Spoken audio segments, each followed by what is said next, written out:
ቁጠባ አቋርጠን ነበረ።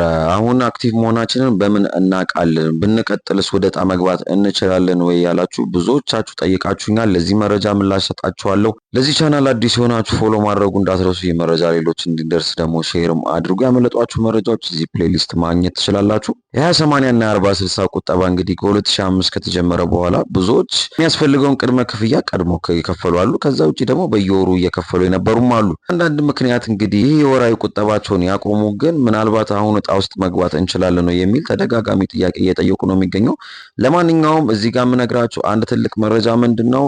እናንተ ከአካውንታችሁ ብሩን ወጪ እስካላደረጋችሁ ድረስ በዕጣ ውስጥ የመግባት እድል አላችሁ። በተለይ ደግሞ በየወሩ የሚቆጠበው ቁጠባ ተሰልቶ አሁን መድረስ ያለበት ብር መጠን ላይ ከደረሰ ወደ ዕጣው የመግባት ብዙ ቻንስ አላችሁ ብዬ አስባለሁ። ስለዚህም ምንም አክቲቭ መሆን አለመሆኑን ማረጋገጥ አይጠበቅባችሁም። ሄዳችሁ ባንክ ማስገባት ብቻ ነው ብሩን። ከባንክ አካውንታችሁ ብሩን ያወጣችሁ ብቻ ግን ዕጣ ውስጥ መግባት ቻንስ አይኖራችሁም ማለት ነው። አጠቃላይ ያሉ መረጃዎች እነዚህ ናቸው። እንግዲህ ሌሎች ተጨማሪ ያልተመለሰላችሁ ጥያቄዎች ካሉ አሁንም በውስጥ መስመር ጻፉልኝ፣ እመለስላችኋለሁ። ይህ መረጃ ሌሎች እንደ ሼር ማድረጋችሁ እንዳትረሱ።